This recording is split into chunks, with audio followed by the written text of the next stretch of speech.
যুদ্ধ করে না, ওরা এখন সোলো পয়জন দেয়। সোলো পয়জন নাস্তিকরা কোরআন থেকে বিচ্যুত করার জন্য একটা করে থানিক পুরস্কার দিয়েছে। কি থানিক বোঝেন আপনারা? থানিক আস্ত ইটকে আমাদের বসিরহাটে বলে থানিক। কি বলে? আস্ত ইটকে কি বলে? থানিক। তার মানে কি? এই যে দেখতে পাচ্ছেন, তার নাম কি? মোবাইল। তার নাম কি? মোবাইল। একটা ফ্যামিলিতে 4 জন সদস্য হয়। কজন? 4 জন। বাপ তার একটা মোবাইল আছে, মা তার একটা মোবাইল আছে, ছেলে তার একটা মোবাইল আছে, মেয়ে তার একটা মোবাইল আছে। আছে না নাই?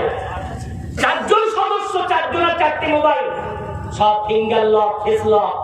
কেউ কারোর মোবাইল খুলতে পারে না।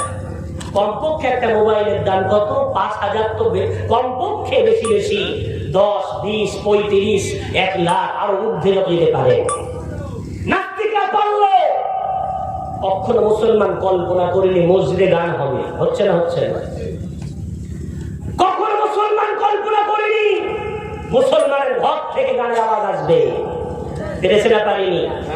নাস্তিকরা পেরেছে। থানি ঘরে ঘরে ঢুকিয়ে দিয়েছে।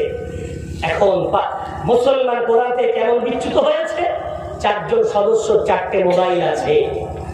ও আমার দাদু জানেরা, ও আমার ভাই জানেরা, আমার আম্মা জান, মা বোনেরা, আমি আব্দুল কাইয়ুম আপনাদের কাছে ভিক্ষা চাইছি। আজ লস্কর পাড়ায় প্রথম এসে ভিক্ষা চাই। একটু আমার সাথে আজকে কথা দিতে হবে। আমি যদি প্রশ্ন করে বলি, ও চাচাজি আমার, ও ভাই আমার, ও বোন আমার, আপনার কি একটা কোরআন আছে? আপনি বলবেন, না গো, আমার তো কোনো কোরআন নাই। কি ব্যাপার, কোরআন কেন কেনেননি? কোরআনের কি বিরাট দাম? আপনি বলবেন, না, বিরাট দাম না, বরং 300 থেকে শুরু, 250 টাকায়ও পাওয়া যায়, 300 টাকায় পাওয়া যায়, 400 টাকায় পাওয়া যায়। কি ব্যাপার, কোরআন কেনেননি কেন? বলে, কোরআন দেখলে বিরাট ভয় লাগে, কোরআন স্পর্শ করতে বিরাট ভয় লাগে। আহারে, দুনিয়ায় নেতার সাথে কথা বলার জন্য মোবাইল কিনলাম, দুনিয়ার মানুষের সাথে সম্পর্ক জোড়ার জন্য মোবাইল কিনলাম। আল্লাহর সাথে সম্পর্ক জোড়ার একটাই মাধ্যম, তার নাম হলো কালামুল্লাহ। আল্লাহর কোরআন ছাড়া আর কিছু না। জোরে জোরে বলা যাবে না। আমার ভাই, আমার বাবাজি, একটা কোরআন কেন কেনেননি? আপনি কোরআনের বিরাট দাম না পাও কেন কেনেননি? আপনি বলবেন, ভয় লাগে, আমি কোরআন পড়তে পারি না, কোরআন আমি জানি না।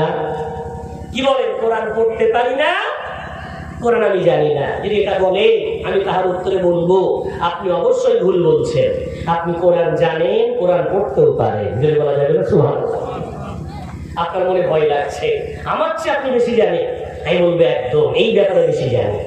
আপনি যেহেতু ইমানদার, ইমানদার মানে আপনি নামাজ পড়েন না? পড়েন না, অবশ্যই পড়েন। এখন নামাজ কি কোরআনবিহীন কখনো হয় নাকি?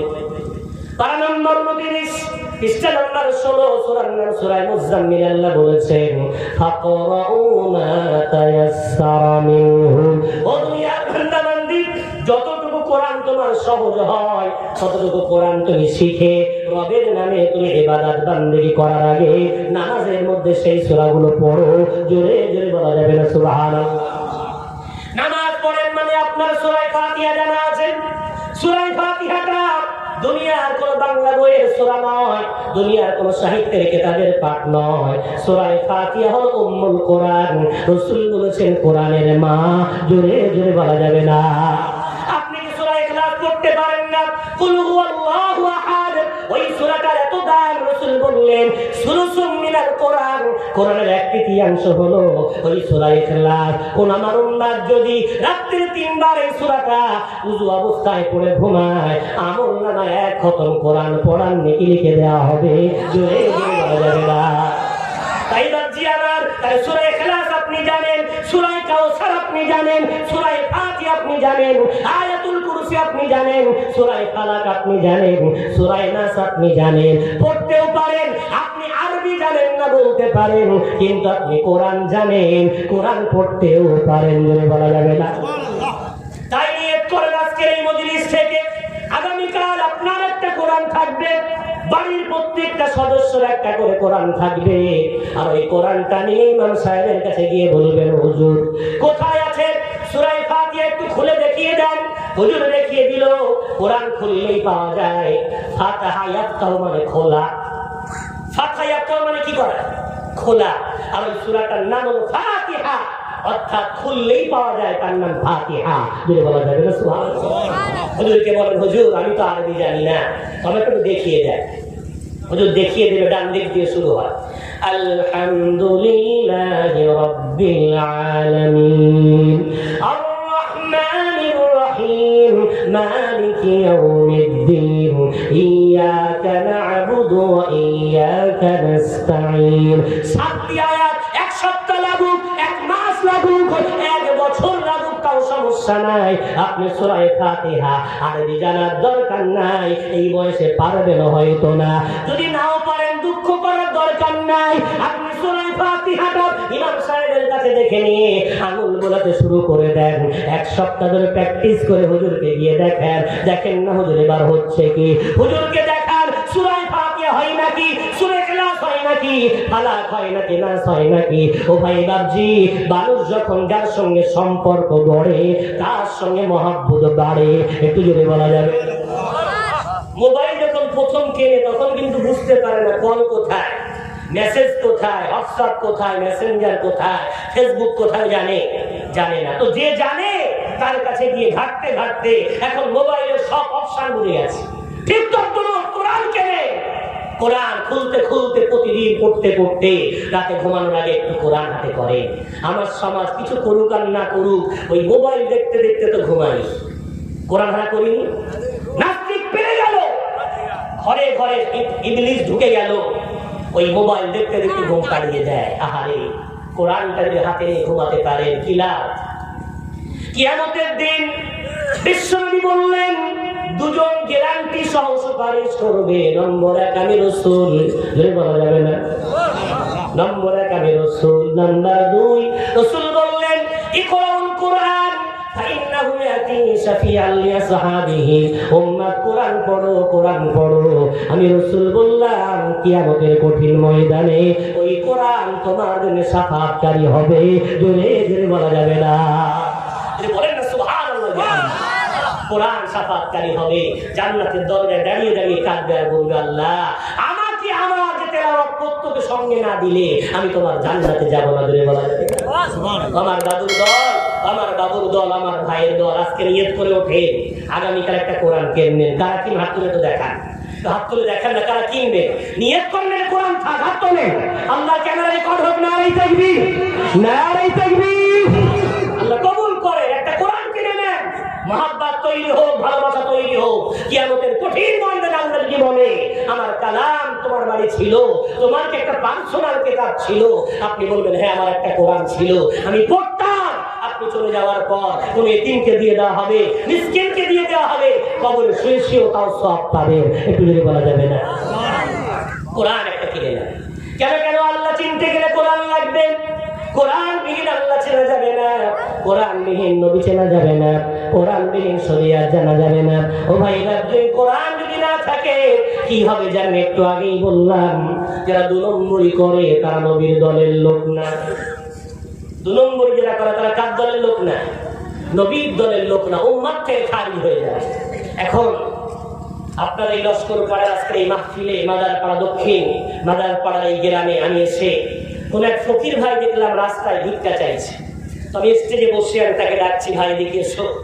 আমার মতো একটা বক্তা যদি কোনো ফকিরকে ডাকে তোর মনে আশা বাড়বে না কম হবে? কথা বলে বাড়বে। একটা হুজুর এসছে আমাকে ডাকছে, মানে অবশ্যই কিছু দেবে। ও যখন এগিয়ে আসছে আমি তখন পকেটে হাত ঢোকাচ্ছি, আশা বাড়ছে না কম হচ্ছে? বাড়ছে। ও যখন সামনে চলে এসছে আমি তখন মুঠো মেরে হাতটা এমন করে মুঠো করে বার করেছি, আশা বাড়ছে না কম হচ্ছে? বাড়ছে। এগুলো হাত বাড়াও, হাত বাড়িয়েছে, আমি হাতটা হাতে লাগিয়ে দিয়েছি। ও এখন মনে মনে সুবহানাল্লাহ বলছে আর বলছে 200 টাকার নোট তো বার হবে। কি বলছে? 200 টাকার নোট। হুজুর আমাকে ডেকেছে মানে এতগুলো লোকের সামনে, আমি এত বড় বিয়াদব, খালি হাতটা এমন করে ছেড়ে দিলাম। কাজটা ভালো হলো। কথা বলে কাজটা ভালো করলাম?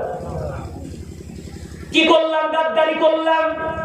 কি করলাম? 2 নম্বরই করলাম। কি করলাম? চিটিংবাজি করলাম। না দিতাম বেচারা কষ্ট পেত না, কিন্তু ডেকে কেন থাকালাম? রাসূল বললেন এই গাদ্দার যারা এই 2 নম্বরই যারা করে ওদেরকে মাথায় সুন্দর টুপি থাক, গায়ে যত বড় জুব্বা থাক, আমি রাসূল বললাম যে 2 নম্বরই করে ও আমার উম্মতের অন্তর্ভুক্ত না। জোরে বলি একটু নাউযুবিল্লাহ। 2 নম্বরই করলে উম্মতে মুহাম্মাদীর খাতা থেকে নামটা কাটা যায়। এটা যদি বুঝতে পারেন তাহলে এবার বলেন, আমার সমাজ একটা বৃহৎ সংখ্যা আছে, বছর গেলে সমাজের উন্নতি হচ্ছে না অবনতি হচ্ছে? কথা বলে উন্নতি হচ্ছে না? এখান থেকে 10 বছর আগে আপনাদের এই মাদার দক্ষিণ মাদারপাড়া লস্করপাড়ার যে অবস্থা ছিল, আর 2023 এই 10 বছর পরে উন্নতি হয়েছে না অবনতি হয়েছে? উন্নতি হয়েছে। মাটির রাস্তা পাকা হয়েছে, মাটির ঘর এখন পাকা হয়ে গেছে, সাইকেলগুলো সব বাইক হয়ে গেছে, তাই না? ডেভেলপ হয়েছে, উন্নতি হয়েছে আলহামদুলিল্লাহ। কিন্তু আমি যদি বলি 10 বছর আগে আপনাদের গ্রামে মসজিদ ছিল, 10 বছর আগে আমার আপনাদের মধ্যে অনেক ভাই আমার নামাজ আদায় করতেন, কিন্তু ভাই বাবজি আমার যেই বলা হয় আল্লাহু আকবার, আল্লাহু আকবার মানে দুনিয়ার কারণ নাম আমার আল্লাহর নাম ধরে বলা যাবে না। সবচেয়ে শ্রেষ্ঠ নাম হলো আল্লাহ। পারা নম্বর 24 পৃষ্ঠা নম্বর 13 সূরার নাম সূরা মুমিনের মধ্যে আল্লাহ বলেছেন, উদউনি আস্তাজিব লাকুম। ও দুনিয়ার বান্দা বান্দি, তোমরা যেই ডাক দাও আমি আল্লাহ তোমাদের ডাকে তৎক্ষণাৎ সাড়া দিই। জোরে বলা যাবে না? তোমরা ডাকলেই তোমাদের ডাকে সাড়া দিই, আমি আল্লাহ তোমাদের ডাকে সাড়া দিতে একদম দেরি করি না। জোরে বলা যাবে না? কেমন তাড়াতাড়ি সাড়া দেন জানেন? একটা ইতিহাস আপনাদেরকে শোনাই। ওমর ফারুক রাদিয়াল্লাহু তাআলা আনহুর খেলাফত চলছে। ওমর ফারুককে চেনেন না সবাই? ওমর ফারুকের খেলাফতে বাতিল শক্তি একেবারে চিপসে গিয়েছিল, সব ভয়ে ভীত সন্ত্রস্ত থাকত। সেই জামানায় গায়ক ছিল, বিরাট বড় গায়ক, গান করে উপার্জন করে টাকা। এখন ওমর ফারুক বহুবার তাকে অ্যারেস্ট করার জন্য সৈন্য পাঠিয়েছে, কিন্তু তাকে ধরতে পারে না, সে পালায়। এখন গায়ক, কণ্ঠ সারা জীবন সবার একরকম থাকে না, আজ গলা ভালো থাকে আমি কাল খারাপ হতে পারে না। ওর গলা খারাপ হয়ে গেছে, গান গাওয়ার জন্য আর কেউ ডাকে না, উপার্জন করার রাস্তা একমাত্র গান গাওয়া, সেটা বন্ধ হয়ে গেছে। এখন পরিবারের কাছেও বোঝা, ওকে আর পরিবার কেউ নিতে চায় না। এই বেচারা কি করবে? নিরুপায়, খাদ্যের জ্বালায়, কষ্টের জ্বালায় এদিকে ওদিকে দৌড়ায়, কেউ তাকে ভালোবাসে না, কেউ তাকে মহাব্বত করে না। এখন বেচারা কষ্টের কারণে ঘর বাড়ি ছেড়ে, পরিবার ছেড়ে জান্নাতুল বাকিতে কিছু গাছপালা আছে, তার ভিতরে চুপি চুপি বসে কাঁদে আর আল্লাহকে ডেকে বলছো, গো আল্লাহ আমি তোমার পাপিষ্ঠ বান্দা, সারা জীবন তোমার সাথে গাদ্দারি করেছি, তারপর আমার বিশ্বাস তোমাকে ডাকলে বান্দার ডাকে সাড়া না দিয়ে তুমি থাকতে পারবে না। জোরে বলা যাবে না? আরে জান্নাতুল বাকির একটা ঝোপড়ির মধ্যে বসে এমন করে কাঁদছে আর বলছে, আল্লাহ আমার ডাকে আমার পরিবার এখন সাড়া দেয় না, আমাকে আর কেউ ভালোবাসে না, আল্লাহ তুমি ছাড়া আমার আর কেউ নাই বলে কাঁদছে। মুসা নবী একদা আল্লাহকে জিজ্ঞাসা করলেন, আল্লাহ নেককার বান্দা আল্লাহ বললে আর বদকার বান্দা আল্লাহ বললে আপনি কিভাবে সাড়া দেন? তো আল্লাহ বলছে, আল্লাহ বলছেন, মুসা নেককার বান্দাকে আল্লাহ বলে ডাক দিলে আমি আল্লাহ একবার সাড়া দিই, আর বদকার বান্দাকে আল্লাহ বললে আমি আল্লাহ 3 বার তার ডাকে সাড়া দিই। জোরে বলা যাবে না?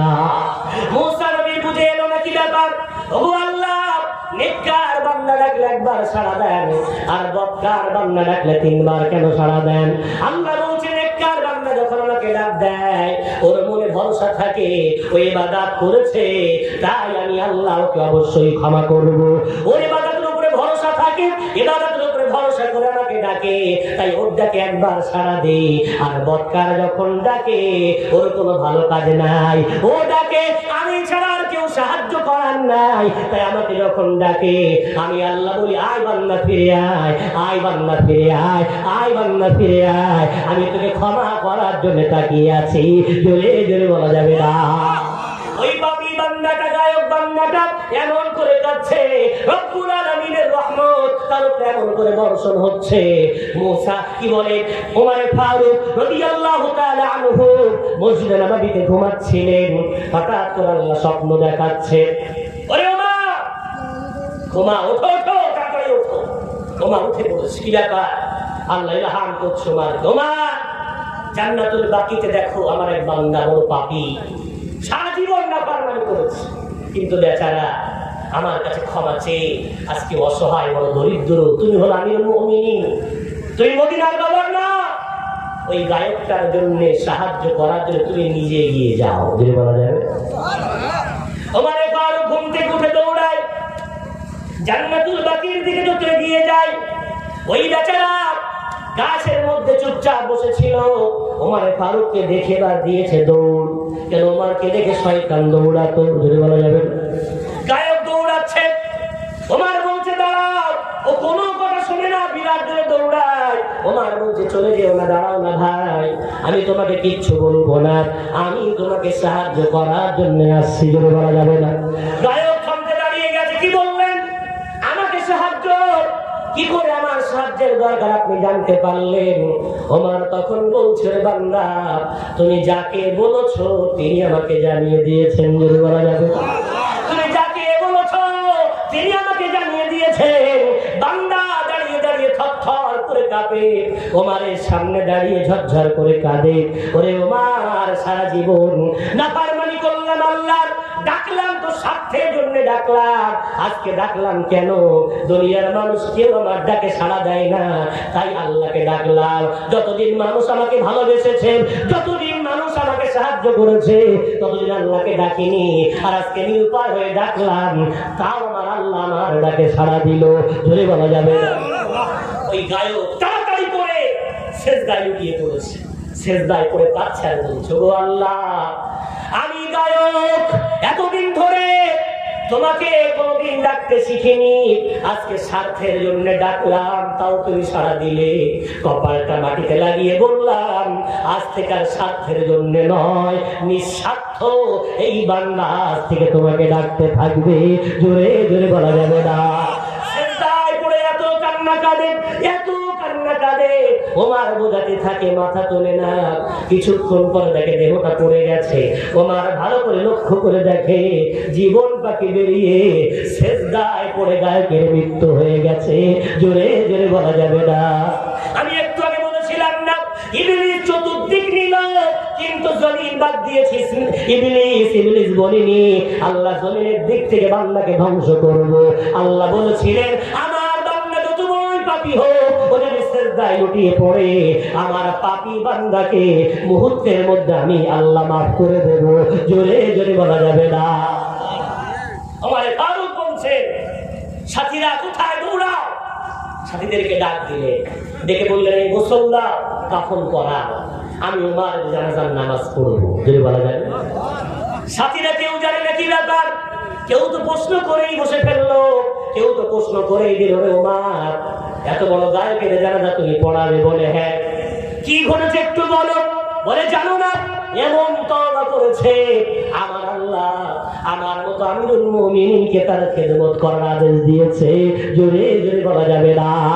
ওমর ফারুক জানাজার নামাজ পড়ালেন, দাফন কাফন সারলেন, তার পরিবারের কাছে গিয়ে বললেন, আজ থেকে বাইতুল মাল থেকে প্রতি মাসে তোমাদেরকে রেশন দেওয়া হবে।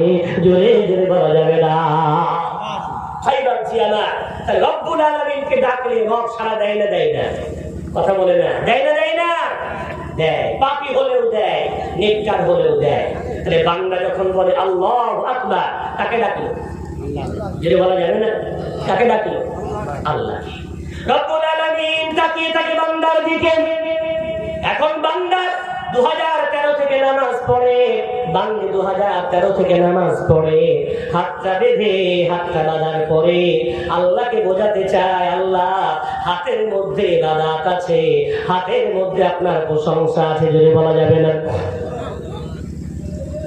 কি হলো? মাইক চলছে, লাইট বন্ধ।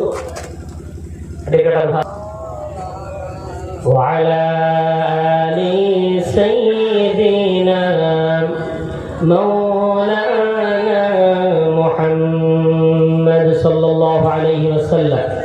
তাই বলছি না, এখন বান্দা যেই ডাক দেয় আল্লাহ বান্দার দিকে তাকিয়ে থাকে যে বান্দা হাত বেঁধে আছে, বান্দি হাত বেঁধে আছে। আমি বলেছিলাম একটু আগে, ফকির যদি আসে এই পকেটে হাত ঢোকায়, আশা বাড়ে না কম হয়? অনেক বান্দা আছে আজান শুনে মসজিদে যায় না, তাদের প্রতি আল্লাহর কোনো আশা নেই, কিন্তু আজান শুনে মসজিদের দিকে এগিয়ে গেলে রব্বুল আলামিনের আশা বেড়ে যায়, যদি বলা যাবে না। ও যখন গুটি গুটি পায় মসজিদে ঢোকে আল্লাহর আশা আরো বেড়ে যায়। ও যখন নামাজে দাঁড়িয়ে আল্লাহু আকবার বলে আমার আল্লাহর আরো আশা বেড়ে যায় যে বান্দা আল্লাহু আকবার বলে হাত বেঁধেছে, মানে ওই হাতটা দুনিয়ার কারোর সাথে না, আমার হাতের সাথে হাতটা লাগিয়ে দিয়েছে, যদি বলা যাবে না। আল্লাহর হাতে হাত লাগানো প্রশংসা ভরা বান্দা বলতে চায়, কিন্তু ভাই বাবজি আমার সমাজে একটা বৃহৎ সংখ্যা আছে হাত বাঁধার পরে সানাটা আজ পর্যন্ত জানে না।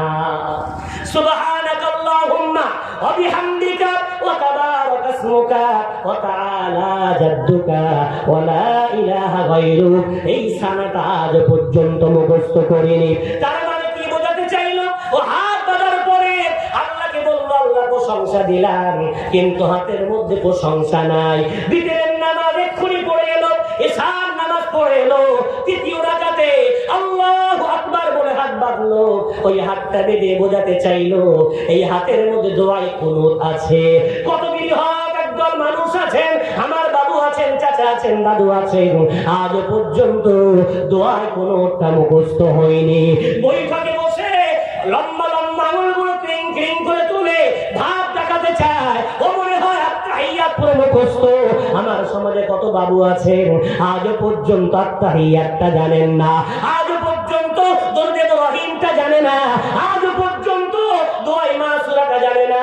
দোষটা আপনাদের না, দোষটা আমাদের মতো একদল বক্তার। দাওয়াত করে ছিলেন, পেট বোঝাই করে কলিজা গলিয়ে চলে গেছে। আহারে, যে সমাজ আল্লাহকে ঠকায় আল্লাহ রাজি থাকবে না নারাজ হবে? আমি যদি আপনাদের এই মাদার পাড়া জলসা এসে কোনো ফকিরকে ঠকায় আর ঢোলা বাজারে কোনো জলসা ওই ফকিরটাকে আবার ডাকি, সেম ড্রেস, এই কোট, এই পাঞ্জাবি, এই টুপি, হাজিরমাল আছে, ও আসবে? ও দুর্বল আসবে? ও দুর্বল হলে ওর ইউনিয়ন আছে, ওদের খবর দিয়ে বলবে এই সেই হুজুর আমাকে মাদার পাড়ার লস্কর পাড়ায় আমাকে ঠকিয়েছিল, বলবে না? বলবে না। আমারটাকে আর সাড়া দেবে না। কেন? ও দুর্বল হলেও ঠকালে বান্দা বান্দাকে ভালোবাসে না, আর আল্লাহকে ঠকাচ্ছি হাত বেঁধে সাড়া নেই, বিকেলের নামাজে দোয়াই কুনুত নেই, বৈঠকে বসে আত্তাহিয়াত নেই, দরুদ রহিম নেই, দোয়াই মাসুরা নেই। আমি বিরাট বড় নারাজ। একটু আগেই না বললাম বিশ্বনবী কি বললেন? যে ঠকায়, যে দুর্নম্বরী করে, যে ধোঁকা দেয় সে আমার উম্মতের অন্তর্ভুক্ত না। কদিন আল্লাহ সহ্য করতে পারেন? 1 বছর, 2 বছর, 3 বছর, কিন্তু কতদিন হয়ে গেল, কতদিন ধরে নামাজ পড়ি, অনেকের কপাল কালো হয়ে গেছে, কিন্তু আজ দোয়ায় কুনুত পড়তে পারি না, আজ দোয়ায় কুনুত জানি না, আজ দোয়ায় মাসুরা জানি না। কেন? কেন? ও ভাই বাবজি, নামাজ পড়ার জন্য বিরাট কিছু লাগে না। 5টা সূরা জানলে আর 5টা দোয়া জানলে সব নামাজ পড়া যায়, বলে বলা যাবে না? কটা সূরা? 5টা সূরা, 5টা দোয়া যদি আপনি ভালো করে শিখে নেন, আল্লাহকে আর ঠকাতে হবে না। একটু যদি বলা যাবে না? সুবহানাল্লাহ। আমি আমার ছাত্র জীবনের একটা ছোট্ট গল্প বলছি, এখন হাদিসের বা কোনো কি বলে ইসলামী ঘটনা না, আমার জীবনে দেখা, তাই বলছি। আমার তখন বয়স 7-8 বছর হবে। আমি সব হিফজকে ক্লাস শুরু করেছি, মাদ্রাসায় পড়ি, 2-1 পারা হয়তো মুখস্থ হয়েছে। তো আমার নামাজ তখন ফরজ হয়নি, তবে আমার বাড়ির পরিবেশ পরিপূর্ণ আলহামদুলিল্লাহ দিনদার মহল। আমি 7 বছর বয়সে আল্লাহর শুকর 3 বার কোরআন খতম করেছি। আম্মা আলেমা, আব্বা আলেমা, সেই সুবাদে আল্লাহ তৌফিক দিয়েছে। তো মাগরিবের আযান হয়েছে, আমার বাড়ির পাশে একটা নতুন মসজিদ তখনও চালু হয়নি। এখন 2জন মুসাফির রাস্তার পথিক মসজিদে গেছে, 2জনই বয়স হয়ে গেছে, দাড়ি পাকা, গোল পাঞ্জাবি পরা। আমি পুকুরে ওযু করছি, আর 2জন মসজিদে ঢুকে বলছে মাগরিবে নামাজটা তুমি পড়া, এ বলছে তুমি পড়া। 2জন একে অপরের খানাখানি করছে। তো আমি ছাত্র, তো আমি দুষ্টু সুলভ একটা আচরণ থাকে, আমি যাচ্ছি না, গেলে তো আমাকে পড়াতে বলবে। আমি দেখি কি করে। তো আমি পুকুরে লম্বা উঁচু করছি, চুপচাপ বসে উঁচু করছি দেখার জন্য। তো যে চাচা ইমামতি করবে সে তখন অন্যকে বলছে আমি ইমামতি করতে পারি, শর্ত হলো আমি নামাজ পড়ানোর পর কোনো ভুল ধরলে হবে না। তো দ্বিতীয় মুসল্লি বলছে ঠিক আছে, কোনো ভুল ধরবো না। ব্যাস, নামাজ শুরু হয়েছে। আল্লাহু আকবার, কি পড়লো আল্লাহ ভালো জানে। মাগরিবের কেরাত, রুকুতে গেল আল্লাহু আকবার, রুকু থেকে উঠলো আল্লাহু আকবার, সালাম ফেরাচ্ছে আল্লাহু আকবার আল্লাহু আকবার। বুঝতে পারছেন? সালাম ফেরাচ্ছে কি বলে? আল্লাহু আকবার আল্লাহ। পিছনের মুসল্লি বলছে তুই সালাম ফেরাতে যাবো না? বলে আগে তোকে বললাম তো, তুই ভুল ধরবি না, আগে বলে নিয়েছে। এইবার জি, আজ যদি হয়তো গল্পটা হাসি, কিন্তু আজ যদি মসজিদের প্রথম কাজে মুসল্লিকে দাঁড়া করিয়ে দেওয়া হয়, তারা আত্তাহিয়াত শোনাও, পরের দিন থেকে আশা বন্ধ হয়ে যায়। দোয়ায় কোন শোনাও, আশা বন্ধ হয়ে যায়। আহারে আমার বাবুজি, আমার ভাইজান, এত বড় জলসা দিয়ে লাভটা কি? জলসা তাবারুক খাওয়ার নাম নয়, জলসা রসম নয়, রেওয়াজ নয়, প্রতি বছর হয় তাই দিতেই হবে বাধ্যতা নয়। জলসা নাম হলো পথ হারা মানুষ যেন পথ পেয়ে যায়, আল্লাহ ভোলা মানুষ যেন আল্লাহ পেয়ে যায়, রসুল ভোলা মানুষ যেন রসুল পেয়ে যায়, গুনাহগার বান্দা যেন রব্বুল আলামিনের বান্দা হয়ে যায়। একটু দূরে বলা যাবে না?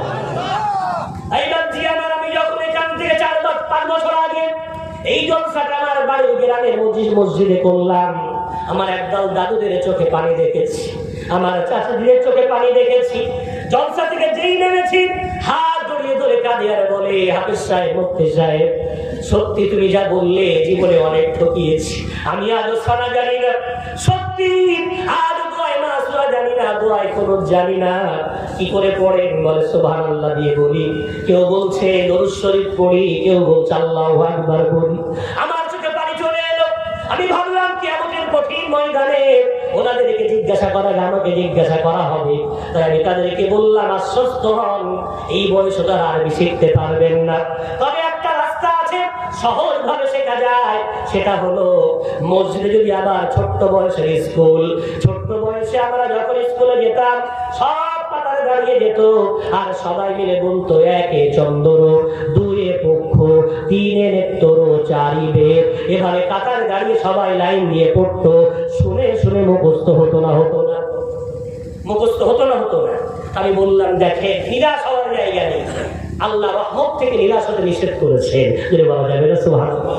আমি বললাম আমার মসজিদে আজ থেকে নিয়ম হবে, ফজরের নামাজের ফরজ নামাজ পড়ার পর মোনাজাত হওয়ার আগে ইমাম সাহেব এমনি তো ফিরে বসে মুসল্লিদের দিকে, ইমাম সাহেব ফিরে বসে ফজরের নামাজে আত্তাহিয়াত জোরে জোরে বলবে, মুসল্লিরা জোরে জোরে পড়বে, আত্তাহিয়াতু লিল্লাহি ওয়াসসালাওয়াতু আত-তাইয়্যিবাতু আসসালামু আলাইকা আইয়ুহান নাবিয়্যু ওয়া রাহমাতুল্লাহি ওয়া বারাকাতুহু, আসসালামু আলাইনা ওয়া আলা ইবাদিল্লাহিস সালিহিন, আশহাদু আল্লা ইলাহা ইল্লাল্লাহু ওয়া আশহাদু আন্না মুহাম্মাদান আবদুহু ওয়া রাসূলুহু।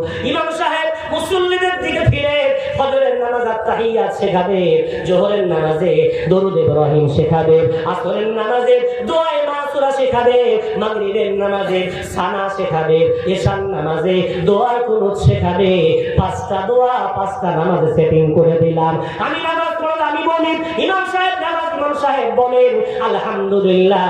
1 বছর মসজিদে ইবাদত চললে ভাবে দোয়ার আগে 2 মিনিট করে ইমাম সাহেব এই দোয়াটা পড়ায়, আলহামদুলিল্লাহ।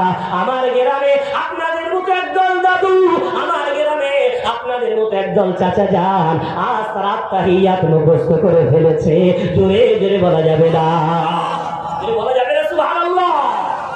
আসেন না, নিয়ত করে নেন। ইমাম সাহেবকে বলেন হুজুর আমরা পারি না, স্বীকার করে। ধোঁকা দিলে কেউ না জানলো, জানে কে? আল্লাহ। আল্লাহকে ধোঁকা দেবো না। 5টা দোয়া মুখস্থ করে নেন, 5টা সূরা মুখস্থ করে নেন, সব নামাজ পড়তে পারবে। এখন সব সূরা ভালো, তবে 5টা সূরা আমি যদি এমন কিছু সূরার নাম বলি যেগুলো পড়লে কম কিন্তু লাভটা বেশি, এই সূরাগুলো শিখে রাখা ভালো না? সব রাকাতে সূরা ফাতিহা লাগবে, লাগবে না? লাগবে না। সূরা ফাতিহার অপর নাম হলো দোয়া, যেটা বলা যাবে সুবহানাল্লাহ। সূরা ফাতিহার নাম কি? দোয়া। জানেন কি দোয়া?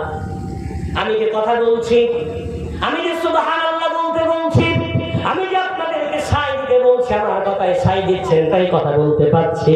যদি আপনারা এক্ষুনি রাগ করে আমার থেকে মুক্ত দিকে ঘুরিয়ে নেন, আমি কিন্তু আর কথা বলতে পারবো না। কেন যাদের জন্য এলাম তারা সব মুখ ঘুরিয়ে নিয়েছে। ভাই বাপজি আমার, আবু হুরায়রা রাদিয়াল্লাহু তাআলা হাদিসটা বর্ণনা করছেন, বান্দা যখন নামাজে দাঁড়ায় সে কারোর সাথে নয়, আল্লাহর সাথে কথা বলে। বলে বলা যাবে কার সাথে কথা বলে? আল্লাহর সাথে। কান আছে শুনতে পায়, তাদের কান নাই, শুনতে না পেলেও তারা যেন বিশ্বাস রাখে তারা আল্লাহর সাথে কথা বলে। বলে বলা যাবে না। আবু হুরায়রা বলছেন, বিশ্বনবী হাদিসের মধ্যে জানিয়েছেন, ইবনে কাসির রাহমাতুল্লাহ আলাইহি তাফসীরের মধ্যে লিখেছেন, বান্দা যখন আল্লাহু আকবার বলে হাত ধরে সালাত পড়ে, আউযু বিল্লাহ বিসমিল্লাহ পড়ার পর যেই বলে আলহামদুলিল্লাহি রাব্বিল আলামিন, বান্দা যেই প্রথম আয়াতটা বলে আল্লাহ তৎক্ষণাৎ বলে ওঠেন হামাদানি আবদি, আমার বান্দা আমার প্রশংসা করেছে, আমি আল্লাহ আমার বান্দা বান্দির প্রশংসা শুনে নিলাম। জোরে জোরে বলা যাবে না। বান্দা যে একটা আয়াত পড়ে তৎক্ষণাৎ আল্লাহ বলে আমি শুনলাম আমার বান্দার প্রশংসা। জোরে বলা যাবে। এরপরে বান্দা যেই বলে আর রহমানির রহিম, রব্বুল আলামিন বলেন আসনা আলাইয়া আবদি, আমার বান্দা আমার প্রশংসা করেছে, গুণকীর্তন করেছে, আমি রব্বুল আলামিন আমার বান্দার গুণকীর্তন আমি শুনে নিয়েছি। জোরে বলা যাবে না সুবহানাল্লাহ। এরপরে বান্দা যখন বলে মালিক ইয়াউমিদ্দিন, রব্বুল আলামিন তখন বলেন মাজ্জাদানি আবদি, আমার বান্দা আমার বড়াইত্ব বর্ণনা করেছে, আমি রব্বুল আলামিন আমার বান্দার বড়াইত্ব বর্ণনা করা আমি নিজেই শুনে নিয়েছি। জোরে বলা যাবে না। এরপরে বান্দা যখন বলে ইয়াকা না'বুদু, ও আল্লাহ আমি তোমার ইবাদত করি, আল্লাহ বলে হাদালি, এই পর্যন্ত আমার। একটু জোরে বলা যাবে না। এই পর্যন্ত কার? আমার। আমি জানি না কোরআন শুনতে আপনাদের কেমন লাগছে। ভালো লাগছে? তাফসীর বিরাট মজার জিনিস, এর মতো ভালো জিনিস আর কিচ্ছু নাই। জানি না ভালো লাগছে না তিতো লাগছে। ভালো লাগলে আলহামদুলিল্লাহ, তিতো লাগলেও আলহামদুলিল্লাহ। রাসূল বলেছেন আল হাক্কু মুররুন, সত্য কথা একটু তিতো লাগে, এলাপতি ঔষধ একটু তিতো হয়, তবে কুই কাজ হয়। যে বলা যাবে না সুবহানাল্লাহ। তিতো লাগলেও সমস্যা নেই, মিষ্টি লাগলেও সমস্যা নেই, দুটোতেই কল্যাণ। এখন সূরা ফাতিহার মধ্যে 7টি আয়াত আছে। কটি আয়াত? 7টি আয়াত। এখন আল্লাহ শেখাচ্ছেন অর্ধেকটা আমার, অর্ধেকটা আমার বান্দা। যদি বলা যাবে, আপনি যদি আপনার এই গ্রামে কারোর কাছে চাঁদা তুলতে যান, মসজিদের ছাদ ঢালাই হবে, তো গিয়ে বলছেন মসজিদের ছাদ ঢালাই তোমাকে 500 টাকা চাঁদা ধরেছে, তো গেলেই বলবে এখন খুব টানাটানি যাচ্ছে, 100 টাকা নাও তো যাও, বলবে না? বলবে। আপনি গিয়ে যেই বলবেন 500 টাকা, 100 টাকা দিয়ে আপনাকে ছাড় করে দেবে। কিন্তু আপনি যদি গিয়ে বলেন চাচারি বাড়ি আছেন নাকি, তো বলছে হ্যাঁ এই তো আছি, দেখেন আমার কত মসজিদের মুসল্লি আপনার বাড়ি চলে এসেছে, আপনার সুনাম সব দিকে ছড়িয়ে আছে, আপনি এত বড় দাতা, আপনি এত অসহায়দের দরদি, আপনার দয়ার কোনো শেষ নাই, কিছু প্রশংসামূলক কথা বললেন। এবার বলছেন আমার এসছি মসজিদের ছাদ ঢালাই হচ্ছে, 500 দেবে না 1000 দেবে? কথা বলে না। 1000 দেবে না? তাহলে আপনি প্রশংসা করেছেন, প্রশংসা শুনলে বান্দার মন ভরে যায়, ঠিক না বেঠিক? আপনি বলেছেন আপনি বড় দাতা, আপনার চতুর্দিকে সুনাম, ও তখন 500 নয় 1000 দেবে। কেন? ওর নাম করেছেন, সুনাম করেছেন। তো বান্দার মন যদি খুশি হয়, রব শেখাচ্ছে আমার কাছে চাইবে, তো আমার কাছে চাওয়ার আগে এভাবে বলো আলহামদুলিল্লাহি রাব্বিল আলামিন, সমস্ত প্রশংসা তার, যিনি গোটা জগতের প্রতিপালক। ধরে বলা যাবে না? আর রহমানির রহিম, সমস্ত প্রশংসা তার, যিনি হলেন বড় মেহেরবান এবং দয়ালু। ধরে বলেন না সুবহানাল্লাহ। সমস্ত প্রশংসা তার, মালিক ইয়াউমিদ্দিন, যিনি কিয়ামতের দিনের মালিক। তারপরে আবার বলছেন সমস্ত প্রশংসা তার, ইয়াকা না'বুদু, যার ইবাদত আমরা সবাই মিলে করি। ধরে বলা যাবে না? এই 3.5টা আল্লাহর সাথে সম্পর্ক। এরপরে বান্দা বলে ওয়াইয়াকা নাস্তাঈন, আমি তার কাছেই সাহায্য চাই। কি সাহায্য চাই? ইহদিনাস সিরাতাল মুস্তাকিম, আল্লাহ আমাকে সঠিক রাস্তা বলে দাও, আমাকে না ভুল পথে চালিও না।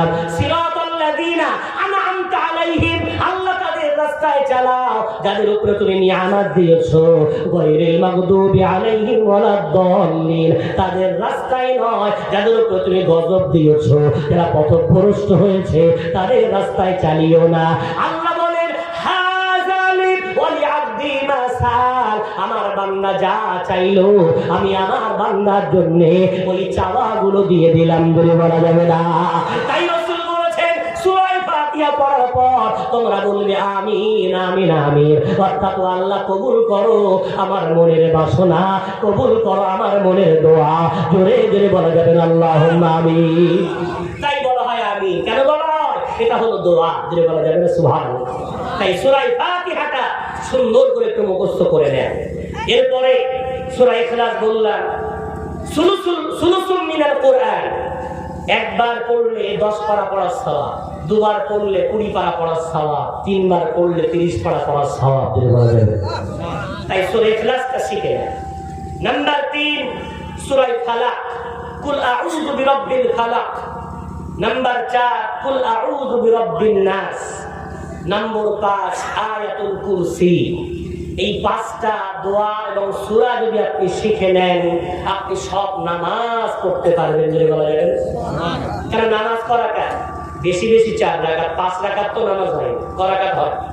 4 রাকাত। 4 রাকাতে 4টে সূরা দেন, তাহলে সূরা ফাতিহা সঙ্গে প্রথম রাকাতে দিলেন আয়াতুল কুরসি, দ্বিতীয় রাকাতে সূরা ফাতিহা সঙ্গে দিলেন সূরা ইখলাস, তৃতীয় রাকাতে সূরা ফাতিহা সঙ্গে দিলেন ফালাক, চতুর্থ রাকাতে সূরা ফাতিহা সঙ্গে দিলেন সূরা নাস।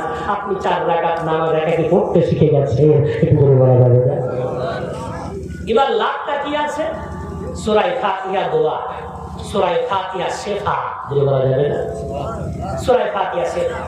রাত 2 বাজে হঠাৎ আপনার ছেলের পেটটা যন্ত্রণা করছে, ডাক্তারের কাছে ফোন লাগিয়েছেন, ফোন ধরে না। ইমাম সাহেবের কাছে ফোন লাগিয়েছে, ইমাম সাহেবের ফোন সুইচ অফ। দৌড়ে গেলেন, দরজা খুললো না। কি করবেন বাপ আপনি? কি করবেন মা আপনি? কোনো চিন্তা করবেন না। রাসূল বলেছেন সূরা ফাতিহা হলো শিফা। আপনি বাপ হন, আপনি মা হন, উযু করে নিয়ে আউযু বিল্লাহি বিসমিল্লাহ সহকারে সূরা ফাতিহাটা 7 বার পড়ে পানিতে ফুৎকার করে আল্লাহর নাম নিয়ে বাচ্চাটাকে পান করিয়ে দেন। আল্লাহ চাইলে তৎক্ষণাৎ আপনার বাচ্চার পেট ব্যথা, দেহের কষ্ট আল্লাহ আসান করে সুস্থ করে দেবে। জোরে জোরে বলা যাবে না? বলা যাবে না সুবহানাল্লাহ? কি লাভ? আপনার টুকটাক সমস্যা হলে আর দৌড়াতে হবে না ওর কাছে।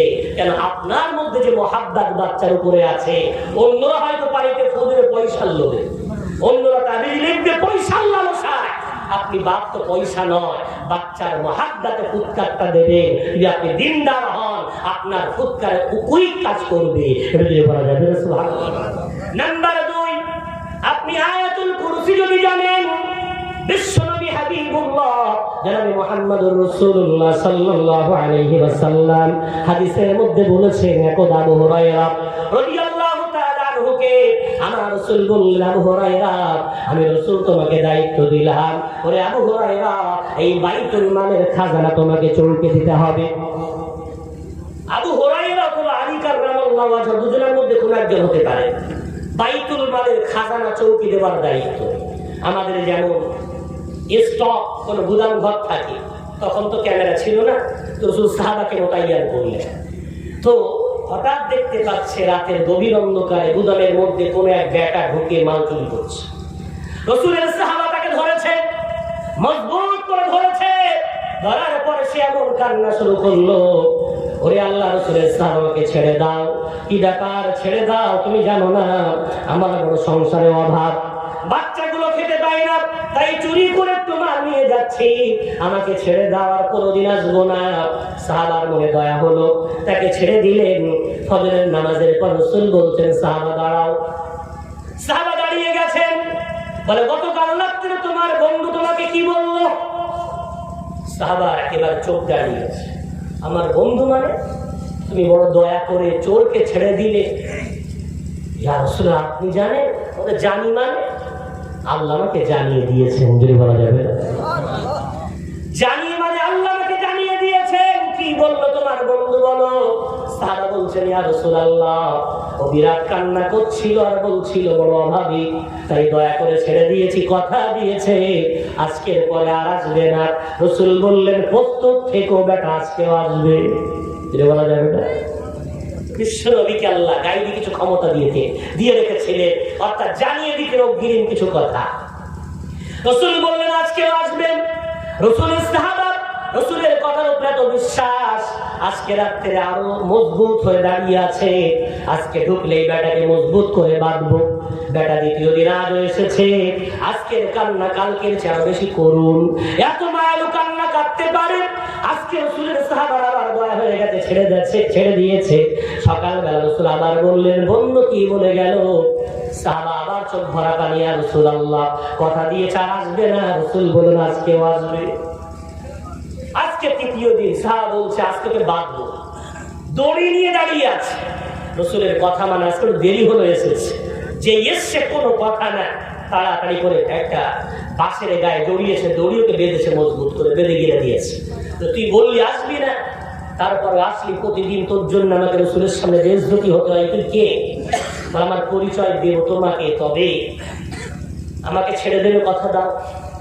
বলছে কথা দিচ্ছি ছেড়ে দেব, তবে তুই কি আগে পরিচয়টা দে। বলছে আমি তোমাকে ছেড়ে দিয়ে একটা পুরস্কার দেব। কি পুরস্কার? এমন একটা জিনিস তোমাকে শিখিয়ে দেব, যে জিনিসটা তুমি আমল করলে আমি শুধু নই, আমার গোটা বাহিনী তোমার উপরে কোনো জোর চালাতে পারবে না। তখন আল্লাহ সাহাবা বলছেন কে তুমি আগে বলো তো? বলছে আমি হলাম ইবলিস।